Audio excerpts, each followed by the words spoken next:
2 घंटे तक घिसटती रही अंजलि और रात करीब 2 बजे कार से स्कूटी की टक्कर हुई थी। और ये भी जानकारी मिल रही है कि 4 बजे के करीब यानी सुबह 4 बजे के करीब शव मिलने की कॉल आई। 2 घंटे में करीब 40 किलोमीटर तक घसीटने की आशंका बताई जा रही है।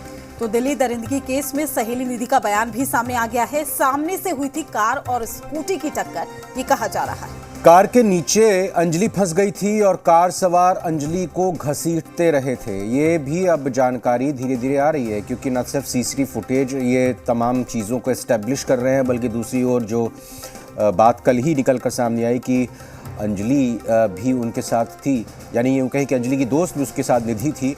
और निधि की तरफ से भी अब बातें सामने आ रही हैं, क्योंकि अब उसके बारे में पता चला है तो निधि से भी जो पूछताछ की जा रही है।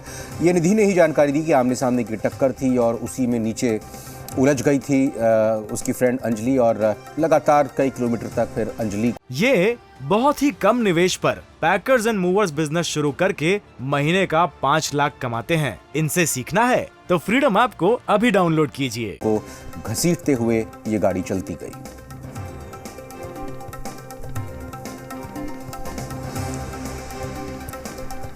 तो एक के बाद एक कई खुलासे हो रहे हैं इस पूरे मामले में। अलग अलग तस्वीरें भी आप देख सकते हैं। दिल्ली दरिंदगी केस में अब सबसे बड़ा खुलासा निकलकर सामने आया, और ये भी बात है कि 13 किलोमीटर नहीं, पहले कहा जाता 13 किलोमीटर, लेकिन अब सामने आ रही है कि 40 किलोमीटर तक अंजलि को घसीटा गया है।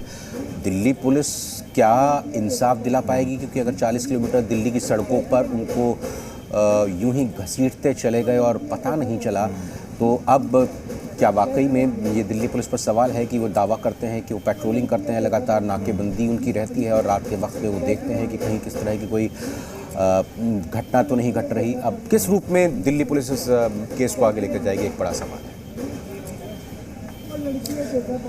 इधर अंजलि की दोस्त ने जी न्यूज़ से बातचीत में कहा है कि अंजलि नशे में थी और मैं डर गई थी, घर भाग गई थी। सुनिए अंजलि की दोस्त ने क्या कुछ खुलासा किया है।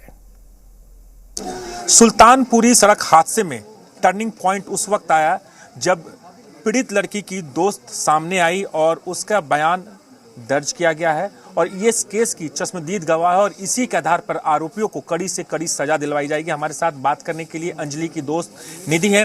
निधि, आप उनकी दोस्त थी और आपके आने के बाद ये साफ हो गया है कि आरोपियों को कड़ी से कड़ी सजा मिलनी चाहिए। आरोपी को कड़ी से कड़ी सजा मिलनी चाहिए और उनको बेल भी नहीं होनी चाहिए, उनको फांसी हो जानी चाहिए। मेरा मानना ये है कि उन लड़कों को फांसी हो जाना चाहिए।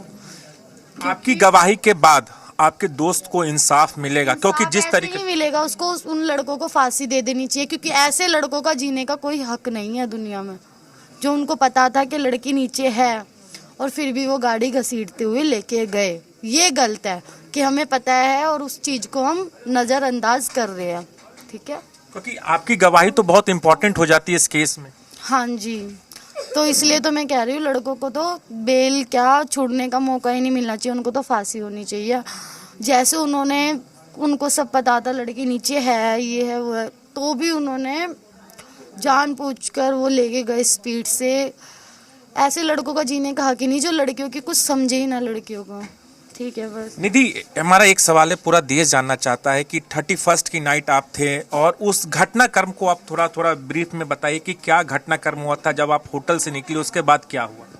ठीक है, कुछ नहीं हुआ था, बस मैं इतना सब बस मैं इतना नहीं। एक छोटा सा सवाल है कि घटनाक्रम बता दीजिए, नहीं कर आपकी गवाही बहुत इंपॉर्टेंट हो रखता है इस केस को लेकर। तो मैंने बता दीजिए एक बार, आप घटनाक्रम बता दीजिए, क्या घटनाक्रम हुआ था। घटना ये हुई थी, हमारी बात हो रही थी, वो कह रही थी मैं ड्राइविंग करूंगी, मैंने कहा नहीं मैं करूंगी ड्राइविंग, हमारी इस बात पे बात हो रही थी। फिर यही बात होते होते वो कह रही मैं ही करूंगी, मेरी स्कूटी है, तो मैंने दे दी उसको। देखो उसको दे दी, उसकी चीज थी, ये तो कोई वो नहीं है, मैंने दे दी उसको, उसकी स्कूटी चला तू कर ड्राइविंग।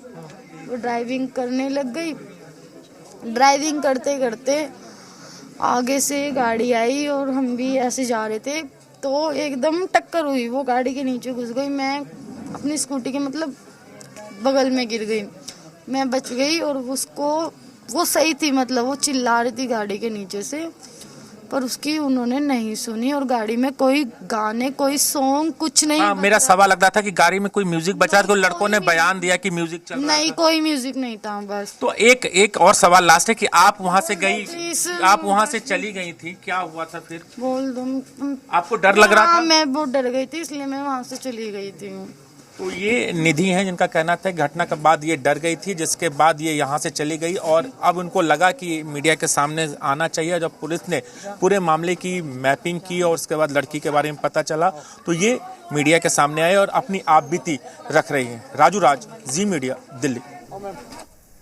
तो निधि सुल्तानपुरी की रहने वाली है और मनोज मित्तल भी सुल्तानपुरी का ही रहने वाला है। मनोज मित्तल उन 5 आरोपियों में से एक है जो वारदात वाले दिन यानी कि कार में उस रात को सवार था। जी मीडिया की पड़ताल में 5 आरोपियों से जुड़े कई अहम सुराग मिले और ये भी पता चला है कि जिस कार से अंजलि को टक्कर मारी गई वो कार किसी और के नाम पर रजिस्टर्ड थी।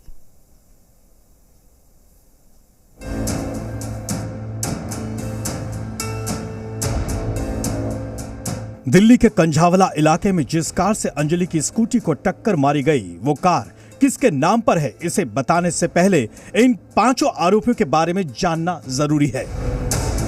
पहला आरोपी दीपक खन्ना, उम्र 26 साल, पेशे से ड्राइवर। पुलिस के मुताबिक वारदात के दौरान गाड़ी यही चला रहा था। आरोपी नंबर 2 अमित खन्ना, उम्र 25 साल, उत्तम नगर में काम करता है। आरोपी नंबर 3 कृष्ण, उम्र 27 साल, स्पेनिश कल्चरल सेंटर में काम करता है। आरोपी नंबर 4 मिथुन, उम्र 26 साल, दिल्ली के नारायणा में हेयर ड्रेसर का काम करता है। आरोपी नंबर 5 मनोज मित्तल, उम्र 27 साल, सुल्तानपुरी में राशन डीलर है। दिल्ली पुलिस की एफआईआर के मुताबिक मनोज मित्तल वारदात के दौरान कार में दीपक खन्ना के बगल वाली सीट पर बैठा हुआ था। यहां गौर करने वाली बात यह है कि मनोज मित्तल और निधि दोनों सुल्तानपुरी में रहते हैं और जिस इलाके में वारदात हुई वो इलाका भी सुल्तानपुरी के पास ही है। बाहरी जिले के सुल्तानपुरी इलाके से 13 किलोमीटर दूर रोहिणी डिस्ट्रिक्ट की जौंती गांव जो कि कंझावला रोड पर पड़ता है, वहां पर लड़की की लाश मिली थी।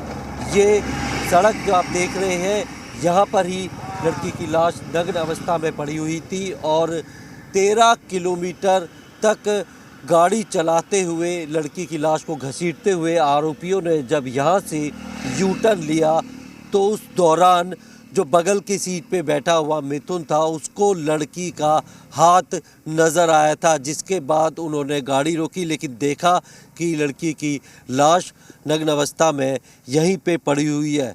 तो फौरन उन्होंने गाड़ी में बैठे और यहाँ से फरार हो गए। गाड़ी उन्होंने जिससे ली थी उसको दिया और बताया कि एक्सीडेंट हो गया है। अब सवाल है कि आरोपियों ने कार किससे ली थी।